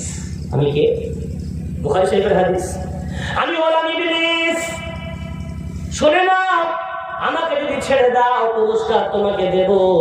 আগে ছেড়ে দাও, আমি তোমাকে পুরস্কার দেব। সাহাবা বলছেন আগে বলো ছেড়ে দেব। এতদিন তোমার কথা দেখেছি, আজকে তুমি আমার কথা রাখ। তখন ইবলিস বলছে দুনিয়ার কোন বান্দা বান্দি যদি 5 ওয়াক্ত নামাজের পরে আয়াতুল কুরসিটা পড়ে ওরা হাতে ফুৎকার করে দেহটা বন্ধ করে নেয়, আমি ইবলিস এবং আমার বাহিনী ওর উপরে কোন রকম জোর চালাতে পারে না। জোরে বলা যাবে না? বলেন একটু সুবহানাল্লাহ। সকালবেলা বিশ্বনবী সাহাবাকে আবার বললেন দাঁড়াও, বন্ধু কি বলে গেল? রাসূল কারীমের সাহাবা বলছেন ইয়া রাসূলুল্লাহ, আজকে ভেবেছিলাম পরিচয় দিয়ে গেল, বন্ধু বলবেন না, ও তো বিরাট বড় শত্রু ইবলিস ছিল। ইয়া রাসূলুল্লাহ ভেবেছিলাম ছেড়ে কেন দিলে? ইয়া রাসূলুল্লাহ একটা দামি কথা শিখিয়ে গেছে। রাসূল বলছেন বেঁধে রাখতে পারতে, তোমার সাথীরা ইবলিসকে দেখে নিত। ছেড়ে যখন দিয়েছো কি বলেছে বলো? ওই সময় সাহাবা বলছেন সে বলেছে আয়াতুল কুরসি পড়লে নাকি তার কোনো জোর বান্দার উপরে চলে না। রাসূল বলছেন ইবলিস সারা জীবন মিথ্যা বললেও এই কথাটি ইবলিস সত্য বলেছে, আমি রাসূল তাকে তাইর প্রদান করলাম। জোরে জোরে বলা যাবে না? আপনার ছোট্ট নাতি ছেলে একমাত্র ছেলে আপনার নাতি হয়েছে, তো ছেলের চেয়ে নাতির উপরে দাদুর মায়া বেশি না? তো বিকালবেলা যখন নানার বাড়ি যাবে, তো বৌমাকে বলছে তাড়াতাড়ি যাও না, শীতকালের বেলা, ওই বেলা হয়ে গেলে তুমি যাবে, সর্দি লাগবে, ঠান্ডায় বাচ্চা কষ্ট, তাড়াতাড়ি যাও। এখন বৌমা সংসারে কাজ কাম গুছিয়ে সন্ধ্যা হয়ে যাচ্ছে। এখন রাসূলের হাদিস আছে সন্ধ্যাবেলায় বাতাস লাগে বলতে সন্ধ্যাবেলায় শয়তান বার হয়। ওই বাতাস যার গায়ে লাগে ওই শয়তানি কোনোভাবে জ্বর আসতে পারে, শরীর খারাপ হতে পারে, অনেক রকমের বেমারি অ্যাটাক করতে পারে। রাসূল হাদিসের মধ্যে বলেছে মাগরিবের আযান হওয়ার আগে বাচ্চাদেরকে তোমরা তাড়াতাড়ি করে পরিষ্কার পরিচ্ছন্ন করে বাড়িতে ঢুকিয়ে দাও, যাতে করে শয়তানের বাতাস তাদের গায়ে না লাগে। যে বলা যাবে সুবহানাল্লাহ। এখন আপনি ওই বাতাসের ভয় করছেন, এখন বৌমা যা হোক করে কাজ গুছিয়ে নিয়েছে, এখন যাবে ঠিক সন্ধ্যার সময়। এখন দাদুর মনটা ভারাক্রান্ত, মাগরিবের পরে যাও আবার সন্ধ্যা হয়ে যাবে, কালকে যাও তো শুনবে না, কেন বাপের বাড়ি একবার জিদ আসলে ও তার কারো কথা শুনবে না। এখন যাবেই যখন, ও দাদু ভাই আপনি আয়াতুল কুরসিটা পড়ে ওই ছোট্ট দাদু ভাইয়ের গায়ে ফুৎকার দিয়ে গাটা বন্ধ করে দেন, ইবলিসের ক্ষমতা নেই ওই বাচ্চাদের কোনো ক্ষতি করবে বলে বলা যাবে না। তাই বাচ্চি আমার 5টা সূরা শেখেন, সূরা ফাতিহা শেখেন, আর আয়াতুল কুরসি শেখেন, সূরা ইখলাস শিখে নেন। সূরা ইখলাস বললাম 3 বার পড়লে খতম কোরআন পড়ার সওয়াব। সূরা ফালাক, সূরা নাস রাসূল এই সূরা দুটোকে বলতেন মুআওয়াযাতাইন, অর্থাৎ দুটো সূরা আউযু দিয়ে শুরু হয়েছে। কুল আউযু বিরাব্বিল ফালাক, কুল আউযু বিরাব্বিন নাস। এই দুটো সূরা দুনিয়ার যত বড় জাদুঘর হোক, জাদু করার পরে যদি দুনিয়ার কোন বান্দা এই সূরা দুটো 3 বার অথবা 5 বার অথবা 7 বার পড়ে ওরা হাতে দম করে গায়ে বলিয়ে নেয়, সমস্ত জাদু ওই দোয়ার বাদাওলাতে, ওই সূরার বাদাওলাতে সব কেটে তছনছ হয়ে যাবে। জোরে জোরে বলা যাবে না। বিশ্বনবী হাবিবুল্লাহ নবী মুহাম্মদুর রাসূলুল্লাহ সাল্লাল্লাহু আলাইহি ওয়াসাল্লাম রাতে ঘুমানোর আগে এই দোয়া দুটো পড়ে গোটা দেহটাকে বন্ধ করে নিতেন। জোরে বলা যাবে না। তাহলে আজ থেকে নিয়ত করে আল্লাহর বান্দা হতে গেলে আল্লাহকে চিনবেন কোথা থেকে? কোরআনুল কারীম থেকে। কোথা থেকে চেনা যাবে? কোরআনুল কারীম থেকে, অন্য কোনো কিতাব থেকে চেনা যাবে না। তাই কোরআন কেনেন, কোরআন শেখেন, কোরআন বোঝেন এবং আজ থেকে নিয়ত করেন আমার একটা পার্সোনাল কোরআন থাকবে। আল্লাহর কাছে আমি গিয়ে বলতে পারবো, আল্লাহ আমি বৃদ্ধ হতে পারি, দুর্বল হতে পারি, আমার বাপ মা শিখিয়ে দিতে পারিনি, তবে আল্লাহ আমি আমার ছোট্ট বাবু এসেছিল, নাতি এসেছিল, ভাই এসেছিল, আমি তার কথা শুনে একটা কোরআন কিনেছিলাম। আপনি কবরে চলে যাওয়ার পর ওই কোরআন কিয়ামতের দিন আপনার শাফাআতকারী হবে। একটু যদি বলা যাবে না। তাহলে রব্বুল আলামিন কি বলেছিলেন? আমি বেকার তৈরি করেছি? বেকার নয়। কেন তৈরি করেছি? ইবাদত করার জন্য। ইবাদত মানে নামাজের নাম শুধু ইবাদত না, রোজার নাম শুধু ইবাদত না, হজ করার নাম শুধু ইবাদত না। ইবাদত নাম হলো আল্লাহকে সর্বদাই ভয় করার নাম হলো সবচেয়ে বড় ইবাদত। একটু যদি বলা যাবে না সুবহানাল্লাহ। এরপর রব্বুল আলামিন বললেন, তোমরা কি ভেবেছো তোমাদেরকে আমার কাছে ফিরে আসা লাগবে না? আমি আল্লাহ পারা নাম্বার 2 পৃষ্ঠা নাম্বার 2 সূরার নাম সূরা বাকারায় বলেছি, আল্লাযীনা ইযা আসাবাতুহুম মুসিবাতুন ক্বালু ইন্না লিল্লাহি ওয়া ইন্না ইলাইহি রাজিউন। বলেন আল্লাহু আকবার। রব্বুল আলামিন বলছেন, আমার বান্দা হলো তারা যাদেরকে আমি আল্লাহ আমার বান্দা বলে মেনে নিয়েছি। তাদেরকে কোনো মুসিবতের খবর এলে তারা বলে ইন্না লিল্লাহি, আমরা সবাই আল্লাহর কাছ থেকে এসেছি, ওয়া ইন্না ইলাইহি রাজিউন, আমরা সবাই তার কাছে আবার ফিরে যাব। জোরে জোরে বলা যাবে না। আল্লাহ কি বললেন? বেকার তৈরি করেছি, ফিরে আসতে হবে না। আমরা সব সময় বলি, মৃত্যু সংবাদ শুনলেই বলি না ইন্না লিল্লাহি ওয়া ইন্না ইলাইহি রাজিউন, তার কাছে ফিরে যেতে হবে। এখন কি নিয়ে যাব?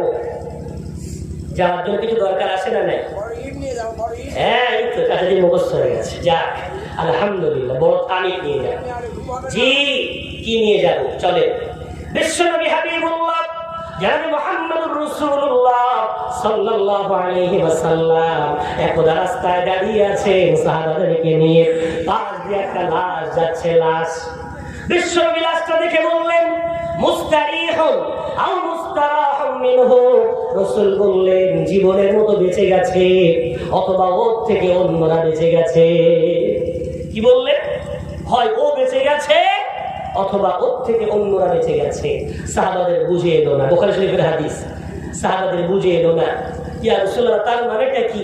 কি বললেন আপনি? লাশটা যাচ্ছে দেখে বললেন বেঁচে গেছে অথবা ওর থেকে অন্যরা বেঁচে গেছে, মানেটা কি? বিশ্বনবী বললেন, মানেটা হলো এমন, ওই মানুষটা যদি আবদে সালেহ হয়, আল্লাহর সৎ বান্দা হয়, দুনিয়ার মুসিবত থেকে বেঁচে ও জান্নাতের সুখের পথে রওনা হয়েছে। বলা যাবে না। বিশ্বনবী হাদিসের মধ্যে বলেছেন, আদ-দুনিয়া সিজনুল মুমিন ওয়া জান্নাতুল কাফির। এই দুনিয়া হলো মুমিনদের জন্য জেলখানা, এখন জেলখানার জামিনের নাম হলো মউত। এই মুমিনের যদি এই জেলখানা থেকে মৃত্যু চলে আসে, ও জামিন পেয়ে জান্নাতের পথের প্রতীক হয়ে গেল। আর কোনো কষ্ট নাই, শুধু আরাম আর আরাম পেতে থাকবে। জোরে বলা যাবে না। রাসূল বললেন, আমি জানি না ওই লাশটা কার, আমি না দেখে বললাম যদিও নেক বান্দা হয় তাহলে দুনিয়ার কষ্ট থেকে বেঁচে গেছে, আর যদি অসৎ বান্দা হয়, গুনাহগার বান্দা হয়, আমি রাসূল বললাম ওর থেকে অন্যরা বেঁচে গেছে, ওর থেকে অন্যরা বেঁচে গেছে। তার মানে কোন পাপী বান্দা পাপ করলে সে যেন না ভাবে তার অপরাধের জন্য সে একা কষ্ট পায়। রাসূল বলছেন, একজন পাপী পাপ করলে এলাকার নেককার বান্দার উপরে গজব আসে। একজন পাপী পাপ করলে গাছপালায় ফল আসে না, একজন পাপী পাপ করলে জমিনে ফসল ফলে না, একজন পাপী পাপ করলে এলাকায় পশু পাখি বাঁচতে পারে না। রাসূল বলছেন ওই পাপী চলে যাওয়ার সাথে সাথে জমিন দোয়া করে বলে আল্লাহ পাপীর বোঝা চাগানো থেকে বেঁচে গেলাম। ওই বাতা ওই আসমান বলে ওঠে আল্লাহ জমির উপরে ছাদ হয়ে থাকা থেকে বেঁচে গেলাম। ওই গাছপালা বলে ওঠে আল্লাহ পাপীকে ছায়া দেওয়া থেকে বেঁচে গেলাম। পশু পাখি বলে ওঠে আল্লাহ ওই পাপীর জন্য এতদিন কষ্ট পেতাম, পাপী চলে গেছে হার আমাদের জড়িয়ে গেল। জোরে জোরে বলা যাবে না। একটু বলে আমি আব্দুল কাইয়ুম, আমিও জানি না আপনারাও জানেন না কখন যে মসজিদের মাইক্রোফোন ধরে বলবে বিশেষ ঘোষণা, অমুকের বেটা অমুক আর ধরার বুকে নেই, ইন্না লিল্লাহি ওয়া ইন্না ইলাইহি রাজিউন। তারা জানাজার নামাজ যোহর বাদ অনুষ্ঠিত হবে ইনশাআল্লাহ। বলেন একটু যদি মরে যাই আমি কোন দলে? আহারে আমি কি ওই দলে যাকে রাসূল বললেন দুনিয়ার কষ্ট থেকে বেঁচে গেছে, জান্নাত পেয়ে গেছে? না ওই দলে জানি চলে যাওয়ার পর পর এলাকার মানুষ বলে উঠবে চলে গেছে, এলাকার মানুষের হাড় জড়িয়ে গেছে? কি বলবে কোন দলে? ভাই বাচ্চি আমার বড় বেদনাদায়ক এই ঘটনা। জানি না শেষ করতে পারবো কিনা, তবু চেষ্টা করছি। বিশ্বনবী বোঝালেন নেক বান্দা যখন মৃত্যুর সময় আসে মালাকুল মউত ওর মাথার কাছে বসে যায়, মাথার কাছে বসে বলে ওরে নেক আত্মা আয়নায় জান্নাতের দিকে আয়, ওরে নেক আত্মা রব্বুল আলামিনের পুরস্কারের দিকে আয়, আয়নায় জান্নাতের জন্য আমার আল্লাহ আমাকে নিয়ে যাওয়ার জন্য আমাকে পাঠিয়ে দিয়েছে। এই বলে মালাকুল মউত যখন ডাকে নেক আত্মাটা তাড়াতাড়ি করে ওই মালাকুল মউতের হাতে পৌঁছে যায়। জোরে জোরে বলা যাবে না। বিশ্বনবী হাদিসের মধ্যে লম্বা হাদিস বলছেন মালাকুল মউত তাড়াতাড়ি করে নেক আত্মাটা নিয়ে এগিয়ে যাবে কি তৎক্ষণাৎ দেখতে পান আল্লাহর একদল ফারিস্তা রেশমের কাপড় নিয়ে জান্নাতের আতরের একটা খুশবু আতরের বোতল নিয়ে তারা দাঁড়িয়ে থাকে। তারা বলে ওরে মালাকুল মউত ওই আত্মাটাকে তুমি নাও, তুমি নাও, আমাদের কাছে দাও, ওকে নিয়ে যাওয়ার জন্য আমার আল্লাহ আমাদেরকে পাঠিয়ে দিয়েছে। জোরে জোরে বলা যাবে না। আল্লাহ আমাদেরকে পাঠিয়ে দিয়েছে, দাও। মালাকুল মউত আত্মাটা যখন ওই ফারিস্তাদের কাছে দেয়, দেখবেন এলাকায় কোনো নেতা আসলে মন্ত্রী আসলে মানুষ ফুল ছড়ে না, ফুল ছড়ে সংবর্ধনা জানায়। তো নেক বান্দাকে নিতে আসবে জান্নাতের একদল ফারিস্তা, হাতে কি থাকবে? রেশমের কাপড়। যদি বলেন না সুবহানাল্লাহ। ওই রেশমের কাপড়েতে জড়ানো হবে আর গায়ে খুশবু লাগানো হবে। ওই খুশবু এত ছড়াবে গোটা পৃথিবীর মানুষ ওই খুশবুয় মুখরিত হবে। এলাকার মানুষ জানবে, দূরের মানুষ জানবে, দেশের মানুষ জানবে, বিদেশের মানুষ জানবে। বলবে কে চলে গেছে গো? বলবে আল্লামা দেলোয়ার হোসেন সাঈদী চলে গেছে। যে শুনবে চোখ দিয়ে পানি ঝরাবে, যে শুনবে দোয়া দেবে, যে শুনবে তার জন্য মোনাজাত করে করে বলবে নেক বান্দা গেছে গো, কত ভালো মানুষ ছিল, আল্লাহর পাগল, আল্লাহর পাগল, আল্লাহর জান্নাতে চলে গেছে। জোরে বলা যাবে না। এই খুশবু এমন ছড়াবে সবাই দোয়া দেবে। ফারিস্তারা আত্মা নিয়ে নিয়ে প্রথম আসমানে যেই যাবে আসমানের ফারিস্তা বলবে কার আত্মা নিয়ে আসছো? আল্লাহর ফারিস্তারা বলবে আল্লাহ পাঠিয়েছেন অমুকের বেটা অমুক আল্লাহর নেক বান্দা, তাকে আমরা নিতে গিয়েছিলাম। জোরে বলা যাবে না। প্রথম আসমানের দরজা খুলবে, দ্বিতীয় আসমানের দরজা, তৃতীয় আসমান খুলতে খুলতে 7তম আসমান উপরে আত্মাটাকে নিয়ে যাওয়া হবে রেশমের কাপড়ে জড়িয়ে। আল্লাহ বলবে জানেন? তারপরে বলবে কার আত্মা? ফারিস্তারা বলবে আল্লাহ ওই সেই বান্দা যাকে আপনি আমাদের পাঠিয়েছিলেন। আল্লাহ বলবে রাখো, ওকে ইল্লিন না ওয়েটিং রুমে রেখে দাও। যে বলেন না সুবহানাল্লাহ। ইল্লিন মুমিনদের ওয়েটিং রুম। যে বলবেন না সুবহানাল্লাহ। ওয়েটিং রুম কেমন হয় জানেন? যারা প্লেনে সফর করেছেন, বিজনেস ক্লাস, লোকাল ক্লাস, এয়ারপোর্টে ওয়েটিং রুম বিজনেস ক্লাসের যারা, তারা এয়ারপোর্টের মধ্যে বুঝতে পারবে ওদের পরিষেবা, ওদের নাস্তা পানি, অত এয়ারপোর্টের মধ্যে বসে বুঝে নেবে প্লেনের মধ্যে কত নিয়ামত আছে। যদি লোকাল হয় তো এয়ারপোর্টের মধ্যে বুঝে নেবে যে লোকাল প্লেনের মধ্যে আমার অবস্থা কেমন হবে। ট্রেন যেমন AC first class, second class, third class, এয়ারপোর্টেও ওয়েটিং রুমটা ওই অনুযায়ী হয়। ফার্স্ট ক্লাসের যারা ওয়েটিং রুম, তাদের আলাদা একটা এসি রুম আছে, সেখানে ওয়েট করবে। তাদের ঠিক যেমন পর্যায়ে ওয়েটিং রুমটা তেমন হয়। অর্থাৎ মুমিন বান্দার ওয়েটিং রুমের নাম হলো ইল্লিন। ইল্লিনের মধ্যে জান্নাতের নিয়ামত বুঝতে পারবে, যদি বলা যাবে। রব্বুল আলামিন বলবেন, আমার বান্দা বান্দিরাতে আত্মাটা ইল্লিনে রেখে দাও। ওর পরিবারকে গোসল যেই দেবে, কাফন যেই পরাবে, ওই আত্মাটাকে ওর কাছে পাঠিয়ে দিও। ওই আত্মাটা ওর কাছে পাঠিয়ে দিও। যেই আত্মা ওর কাছে চলে আসবে, এলাকার মানুষ যারা নামাজ আদায় করবে, খাটিয়া যেই কাঁধে তুলবে, আত্মা তখন বলে, কদ্দিমুনি কদ্দিমুনি, আমাকে তাড়াতাড়ি নিয়ে চলো। দুনিয়া ভালো লাগে না, ভালো লাগে না, কেন জান্নাতের নিয়ামত যে দেখে এসেছি, জোরে জোরে বলা যাবে না।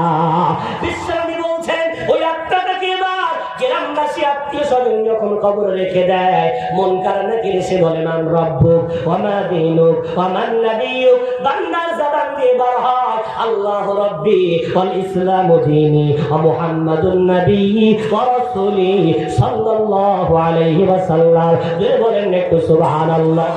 মন কারা নাকির বলে, কোথায় জানো এই দোয়া? কোথা থেকে পেলে এই দোয়া? যদি আলেম হয় বলবে হাদিসে পেয়েছি, আর আলেম না হলে আপনাদের মতো শ্রোতা বলবে আলেমদের কাছ থেকে শুনে শুনে আমরা মুখস্থ করেছি, যদি বলা যাবে না। মনকার নকির এত খুশি হবে এই উত্তর শোনার পর, ওই আত্মাটাকে বলবে এর সাথে থাকো, বলে মনকার নকির চলে যায়। আত্মা ঘুরে দেখবে, এ তো কে সে? রাসূল হাদিসের মধ্যে বলছেন, আপনাদের যদি কোনোদিন হাদিস করে পড়াতে পারি, আমার মাঝে মাঝে মনে হয় এই জলসা বাদ দিয়ে হাদিসের কিতাব সামনে থাক, আর ওই 2 ঘন্টা ছাত্রদের পড়ানো হচ্ছে, আপনাদের একটু পড়াই। কি মজা যে হাদিসে আছে! খাওয়া ভুলে যাবেন, ঘুম ভুলে যাবেন, সংসার ভুলে যাবেন। রাসূলের হাদিসের মধ্যে এত মধু লুকিয়ে আছে, যদি বলা যাবে। রাসূল বলছেন, ওকে বলুন এর সাথে থাক। তো আত্মা মুখ ঘুরিয়ে দেখবে, এ তো কে সে? রাসূল বলছেন, এত সুন্দর তার রূপ। আত্মা বলবে, কে গো তুমি? ও তখন হাসবে আর বলবে, কেন আমাকে চিনতে পারো না? আমি তোমার নামাজ, আমি তোমার রোজা, আমি তোমার হজ, আমি তোমার যাকাত, আমি তোমার সৎ আমল। আমার আল্লাহ তোমার বন্ধু হিসাবে কবরে আমাকে এত সুন্দর রূপ দিয়ে তোমার সাথে থাকতে দিয়েছে, জোরে জোরে বলা যাবে না, বলা যাবে না। সুবহানাল্লাহ। সুতরাং আল্লাহর বান্দা ওই অবস্থায় ভালো আত্মা ওই সুন্দর বন্ধুর সাথে সময় কাটাবে। রাসূল হাদিসে বলছেন, ও কবরের মধ্যে বিচরণ করতে পারে, এক কবর থেকে অপর কবরেও যাওয়ার আল্লাহ ক্ষমতা দিয়ে দেবে, জোরে জোরে বলা যাবে না। হারুয়ার পীর আব্বাস আলী হুজুর রাহমাতুল্লাহ আলাইহি, ওনার কবরে আল্লামা হুজুর একদা জিয়ারত করতে গেছেন, গিয়ে সালাম দিচ্ছেন, আসসালামু আলাইকুম ইয়া আখি আব্বাস, আল্লাহ তোমার উপরে শান্তি বর্ষণ করুক আমার ভাই আব্বাস। আল্লামা হুজুর সালাম দেয়, উত্তর আসে, আবার সালাম, আবার সালাম, তৃতীয়বার। এবার আওয়াজ আসছে, ওয়া আলাইকা সালাম ইয়া আখি রুহাল আমিন, উত্তর দিচ্ছে। কাশফের ক্ষমতা যাদের আছে, তারা কবরের পাশে গেলে মুরদারের সাথে আল্লাহ তাদের কথা বলার ক্ষমতা দেন, যদি বলা যাবে।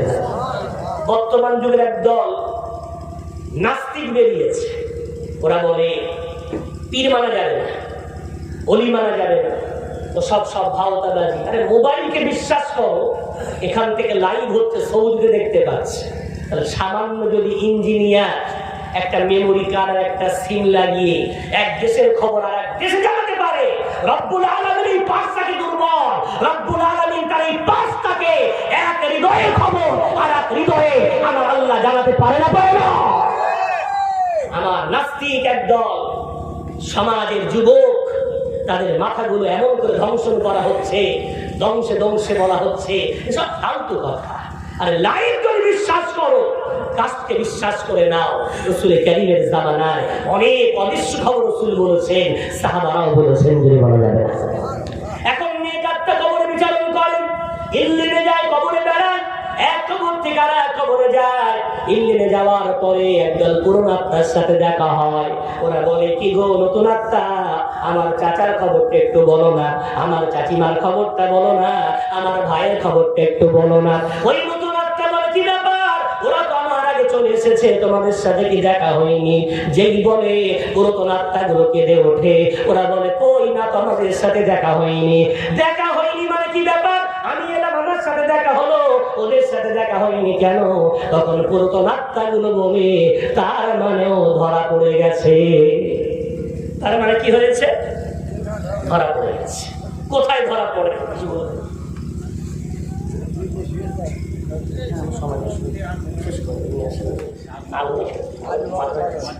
ওদিকে খুব সহজ। বিশ্বনবী হাবিবুল্লাহ জনাবে মুহাম্মদুর রাসূলুল্লাহ সাল্লাল্লাহু আলাইহি ওয়াসাল্লাম বলছেন, ওই সময় বান্দারা ধরা পড়ে গেছে। কারা কারা? রাসূল বললেন, বদ আত্মা, ওর যখন মৃত্যুর সময় আসে, ওর মাথার কাছে মালাকুল মউত এসে বলে, ওরে পাপ পাপিষ্ঠ আত্মা, বেরিয়ে আয়, জাহান্নামের দিকে আয়, গজবের দিকে আয়, শাস্তির দিকে আয়। ও তখন বার হতে চায় না। আমার রাসূল বলছেন, ওই মৃত্যুর সময় বান্দা তখন পাশে কেউ বসে থাকলে ওকে জড়িয়ে ধরে, ক্যাটা মুড়ি দেয়, চাদর মুড়ি দেয়। পরিবারের লোক জিজ্ঞাসা করে, এমন করছো কেন? বলে, ভয় লাগছে। কিসের ভয়? ওই যে বলছে জাহান্নামের দিকে আয়, শাস্তির দিকে আয়, গজবের দিকে আয়। ও তখন এত ভয় পায়, বার হতে চায় না। মালাকুল মউত যে ছাড়া বান্দা না, ও কারোর উপরে দয়াও করতে জানে না, ওর হৃদয়ে কোনো ভয়ও নেই, মায়াও নেই। ও জোর করে ওর আত্মাটা বার করে নেয়। এখন পাপিষ্ঠ আত্মা বার করার পর মালাকুল মউত একটু এগিয়ে যায়, গিয়ে দেখে কিছু ফারিস্তা দাঁড়িয়ে আছে জাহান্নামের চট হাতে নিয়ে। জাহান্নামের চট হাতে নিয়ে দাঁড়িয়ে আছে। ওরা বলে, ও মালাকুল মউত, ওকে নিয়ে যাবেন, আমাদের কাছে দাও, আমরা তো ধরার জন্য এসেছি। বিশ্বনবী বলছেন, এত দুর্গন্ধর গায়ে, তাড়াতাড়ি করে জাহান্নামের ফারিস্তারা ওর ওই দেহটাকে জড়ায়। যত জড়ায় তত দুর্গন্ধ বার হয়। রাসূল বলছেন, কবরের লাশগুলো সব যদি তোলা হয়, এত দুর্গন্ধ হবে না। ওই পাপিষ্ঠ আত্মার দেহ এত দুর্গন্ধময়। ওকে নিয়ে প্রথম আসমানে যেই যায়, ফারিস্তা বলে, কার আত্মা? তখন এরা বলে, গুনাহগারের আত্মা। পারা নম্বর 8, পৃষ্ঠা নম্বর 14, সূরার নাম সূরা আরাফ। আল্লাহ বলেছেন, ইন্নাল্লাযীনা কাযযাবু বিআয়াতিনা ওয়াসতাকবারু আনহা লা তুফাত্তাহু লাহুম আবওয়াবুস সামা। তারা আল্লাহকে অস্বীকার করে, আল্লাহর সাথে নাফরমানি করে, আল্লাহর সাথে গাদ্দারি করে। আমার রাসূল হাদিসের মধ্যে বললেন, আমার আল্লাহ কোরআনে বললেন, ওদের জন্য আসমানের দরজা খোলা হবে না। জোরে বলেন না নাউযুবিল্লাহ। ওদের জন্য আসমানের দরজা খোলা হবে না। এখন কি করবে? ফারিস্তা বলে, ছেড়ে দাও, ওখান থেকে ছেড়ে দাও। পাপিষ্ঠ আত্মা প্রথম আসমান থেকে জমিনে পড়বে। পড়ার সাথে সাথে জাহান্নাম হলো মাটির তলায়। জাহান্নাম কোথায়? মাটির তলায়। আর জান্নাত কোথায়? জান্নাত আসমানের উপরে। জোরে বলা যাবে না। এখন ওই পাপিষ্ঠ আত্মা জমিনে যেই পড়বে, জাহান্নামের ফারিস্তা দারওয়ান হলো মালিকের ফারিস্তা, ও তৎক্ষণাৎ একদল ফারিস্তাকে ডেকে বলবে, যা যা যা, দেখ না জাহান্নামের কোনো খরিদ্দার এসছে, ওকে তুলে নিয়ে আয়। ওয়েটিং রুমটার নাম হলো, রাসূল বললেন হাদিসের মধ্যে, আল্লাহ কোরআনে বললেন, পাপী ওয়েটিং রুমের নাম হলো সিজ্জিন। কি নাম? সিজ্জিন। এই পাপিষ্ঠ আত্মাটাকে সিজ্জিনে রাখা হবে। ওর পরিবার যখন ওকে গোসল দেবে, জানাজার নামাজ পড়াবে, আত্মা আবার আসবে, এসে বলবে, ও আমার পরিবারের মানুষেরা, আমাকে কোথায় নিয়ে যাচ্ছ? নিয়ে যেও না গো, নিয়ে যেও না। এত অনুরোধ করে। রাসূল বলছেন, অনুরোধ কেউ শুনতে পায় না। এত কাঁদে, ওর কান্না কেউ শুনতে পায় না। ওর ছেলেটা খাটিয়া ধরে, ওর পরিবারের বন্ধুগুলো খাটিয়া ধরে ওকে কবরে রেখে আসে। এত বলে কেউ ডাকে সাড়া দেয় না। কবরে রাখার সাথে সাথে ফারিস্তা বলে, মান রব্বুক ওয়া মা দীনুক ওয়া মান নাবিয়্যুক। মুনকার নাকিরের প্রশ্ন শুনেও বলে, হা হা লা আদরি, হায় রে হায়, আমি জানি না, আফসোস আমি জানি না, আফসোস আমি জানি না। মুনকার নাকির এত রেগে যায়, বলে এর সাথে থাক। এই বলে মুনকার নাকির চলে যায়। ফিরে দেখে, কে রে, আহারে কে সে? রাসূল হাদিসে বলছেন, এত বিদঘুটে চেহারা, মানুষ দেখলেই ভয় পেয়ে যাবে। নেক বান্দা কি পেয়েছিল? একদম সুন্দর রূপধারী বন্ধু পেয়েছিল। আর বদ বান্দা কবর এমন একটা বৎসরা বন্ধু পাবে, জিজ্ঞাসা করবে, কে তুমি? কতক্ষণ একটু হাসি দেবে শয়তানের মতো, চিৎকার করে বলবে, চিনতে পারো না, আমি তোমার অন্য কেউ নই, আমি তোমার এলাইছি। আমি তোমার লটারি, আমি তোমার জুয়া, আমি তোমার মহিলা সমিতি, আমি তোমার বন্ধন, আমি তোমার কাজ, আমি তোমার হারাম কাজ। আমাকে চিনতে পারছো না?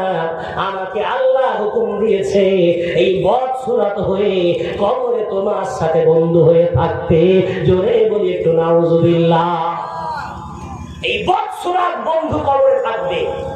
এই মজলিসে এক্ষুনি একটা গোটা দেহতে পচন লেগেছে, এমন ঘা দর করছে, কোনো মানুষ ঢোকে বসবো না, পালাবো? পালাবো কেন? নোংরা মানুষ দেখলে ঘৃণা লাগে। কবরে পালাবে কোথায়? একদিকে সিজ্জিন, পাপী বান্দার স্থান, কোথাও ওয়েটিং রুমের না সিজ্জিন, সেখানে জাহান্নামের শাস্তি। এদিকে বদসুরত বন্ধু, রাসূল বলছেন এতটুকু হলে তো হতো। এরপরে একদম অন্ধ ফারিস্তা আসবে, হাতুড়ি নিয়ে আসবে, এত জোরে মারবে 70 গজ জমিনের তলে চলে যাবে। তোলা হবে, উঠে দেখবে একদল অজগর সাপ, এত ভয়ঙ্কর তাদের রূপ, এমন করে তাদের চুয়ালগুলো চেপে ধরবে আর তাদেরকে ধ্বংসাতে থাকবে। এমন অসংখ্য সাপ ওই কবরে জ্বলতে থাকবে, এই জ্বালাতে থাকবে, দংশন করতে থাকবে। রাসূল বললেন এর নাম হলো পাপিষ্ঠ আত্মা। দুনিয়াতে বাহাদুরি করবে, আল্লাহর নাফরমানি করবে, মরণের সাথে সাথে তোমার শুরু হয়ে যাবে এই শাস্তি। একটু ধরে বলি নাউজুবিল্লাহ। এতগুলো মানুষ একটা হাত তুলে বলতে পারবে আমি মরবো না? কেউ বলতে পারে? কথা বলেন তো, হাত তুলে বলতে পারেন মরবো না? সবাই যাব। আলোচনার বিষয় ছিল কি নিয়ে যাব? নিয়ে যাব কি? বান্দেগি নিয়ে যাব। কি নিয়ে যাব? বান্দেগি। ইবাদত করতে করতে আল্লাহ যেন আমাদের মৃত্যু দেয়, যদি বলি আল্লাহুম্মা আমিন। আল্লাহর ভয় রাখতে রাখতে আল্লাহ যেন আমাদেরকে তুলে নেন, আর যেন নাফরমানি না করি, আজ থেকে তওবা করে নিন। আল্লাহ পাক রব্বুল আলামিন রাসূল বলছেন আল কাইয়িসু মান দানা নাফসাহু ওয়া আমিলা লিমা বা'দাল মাউত ওয়াল আজিজু মান আতবা'a নাফসাহু হাওয়া ওয়া তামান্না আলা আল্লাহ। রাসূল বললেন চালাক ওই বান্দাটা যে বেঁচে থাকতে থাকতে পরচর্চা নয়, সর্বদা আত্মচর্চা করে। জোরে জোরে বলা যাবে না? আমার সমাজে পরচর্চা করার লোক অনেক বেশি, বসে বসে এই করেছে ওই করেছে, হারে আর পরচর্চা না। আজ থেকে নিয়ত করি আত্মচর্চা। আমার জীবনের তো কারো অর্ধেক, কারো 1/3 ভাগ, কারো 2 ভাগ হয়ে গেল। আমি আমার জীবনটা কি করে কাটালাম, কোন পথে নাই করলাম, আমি মরে যাওয়ার পর কোন দলে যাব, মুস্তারিহ না মুস্তারাহমিন? আমি চলে যাওয়ার পর মানুষ দোয়া দেবে না বদদোয়া দেবে? কোন পথের পথিক? আত্মচর্চা। রাসূল বললেন চালাক ওই বান্দাটা সেই কাজগুলো বেশি করে করে যেগুলো মরণের পরে কাজে আসবে, যদি বলা যাবে না। আর বোকা ওই মানুষটা বোকা। রাসূল বলছেন ওর মতো বোকা আর কেউ নেই। কথায় কথায় বলে নামাজ পড়িলে তো কি হয়েছে, মন ভালো আছে। কি বলে? নামাজ পড়িলে তো কি হয়েছে, মন ভালো আছে। জানে মন, পশুর মন অনেক ভালো। একটা গরুকে খাওয়াবে, গরু এত অনুগত একটা প্রাণী, মনিব, এত মনিব ভক্ত, আপনি আসলেই ডেকে উঠবে। একটা ছাগলকে খাওয়াবে, ওই এত মনিব ভক্ত। পশুর মন অনেক ভালো। একটা বিড়াল, একটা কুকুর অনেক ভালো।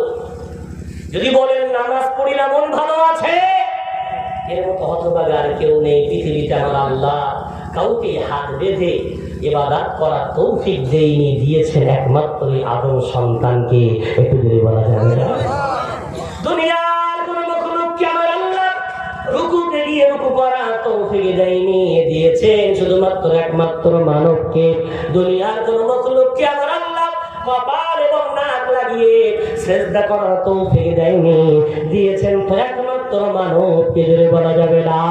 ওরে মানব, তোমাদেরকে সৃষ্টি করে রব্বুল আলামিন ফেরেশতাদের সামনে গর্ব করে তোমাদেরকে সৃষ্টি করে ইবলিসের থেকে বাঁচানোর দায়িত্ব তিনি নিয়ে নিলেন। আর তুমি বান্দা হয়ে রবের সামনে মাথা নত করো না, আর কথায় কথায় বলো নামাজ পড়ি না তো কি হয়েছে, মন ভালো আছে। ওই মন ভালো থেকে কোনো লাভ নাই। কেন? তোমার চেয়ে পশু আল্লাহর কাছে অনেক প্রিয়। কেন? তার মন তোমার চেয়ে অনেক ভালো। তুমি শ্রেষ্ঠ হতে গেলে এই নামাজ ছাড়া কখনো শ্রেষ্ঠ হওয়া যাবে না। জোরে জোরে বলা যাবে না? এই নামাজ ছাড়া শ্রেষ্ঠ হওয়া যাবে না। আব্দুল্লাহ ইবনে মাসউদ রাদিয়াল্লাহু তাআলা আনহু তিনি বলতেন, আমাদের জামানায় কেউ নামাজ না পড়লে আমরা দুটো ফতোয়া দিতাম। কটা ফতোয়া? কষ্ট হয়ে গেল আপনাদের মনে হয়? তাকবীর দেন তো নারায়ে তাকবীর। হ্যাঁ, বুঝতে পারছি ঘুমিয়ে পড়ছে, ঝিমিয়ে যাচ্ছে। এখন আপনাদের মাহফিলের টাইম টেবিল রাত 2টা পর্যন্ত চলবে। আপনাদের জলসার মধ্যমণি যার ভালোবাসা আপনারা এতক্ষণ অপেক্ষা করছেন, আমার পরে তিনি আসবেন। তো ঘুমিয়ে পড়লে তো পারি না, জেগে ওঠে, উচ্চ আওয়াজে বলেন একটু নারায়ে তাকবীর। দেখি তো এত সময় আমি বলছিলাম তাই এমন কোনো আওয়াজ দিয়ে। তাকবীর যদি আল্লাহ দিতে বলে তাহলে জোরে দেবেন। আল্লাহ তাকবীর দিতে বলেছে 15 পারা 11 পৃষ্ঠা সূরা বনী ইসরাঈল। আল্লাহ বলেছেন ওয়াকাব্বিরহু তাকবীরা, রবের নামের তাকবীর দেওয়ার মতো দাও না। আপনারা কেউ যদি খাওয়ার মতো খাও তো কেমন করে খান? যত সময় যায় আল্লাহ বলছেন আল্লাহর বড়াইত্ব বর্ণনা করার মতো করো না। একটু আজকে লস্কর পাড়ার ভাই বাবাজি আকাশ বাতাস মুখরিত করে তাকবীর ধরে দেন না। নারায়ে তাকবীর, নারায়ে তাকবীর। রব্বুল আলামিন তাকবীর ধ্বনি গুলো কবুল করে নাও। রব্বুল আলামিন, আমরা তোমার একদল বান্দা, তোমার বান্দাগি করার জন্য আলোচনা শুনছি, এখন শুনবো। আল্লাহ দোয়া করি, আল্লাহ আমাদের সকলকে বান্দা হয়ে বাঁচার তৌফিক প্রদান করে দাও। জোরে বলেন একটু আল্লাহুম্মা আমিন। আব্দুল্লাহ ইবনে মাসউদ রাদিয়াল্লাহু তাআলা আনহু তিনি বলছেন, আমাদের জামানায় যদি কেউ নামাজ না পড়তো, আমরা দুটো ফতোয়া দিতাম, 3টা না, দুটো মাত্র। 1 নাম্বার, নামাজ পড়ে না মানে পাক্কা মুনাফিক। কি বলতাম? নামাজ পড়ে না মানে পাক্কা মুনাফিক। নাম্বার 2, আমরা বলতাম নামাজ পড়ে না, ও মসজিদে আসে না, এত অসুস্থ, তার ক্ষমতা নেই, তাই নামাজ পড়তে আসে না। অর্থাৎ এই ফতোয়ার দ্বারাই প্রমাণ হলো মসজিদে যায় না অসুস্থ ব্যক্তি, মসজিদে যায় না মুনাফিক ব্যক্তি। তাই বিশ্বনবীর জামানায়, সাহাবাদের জামানাতে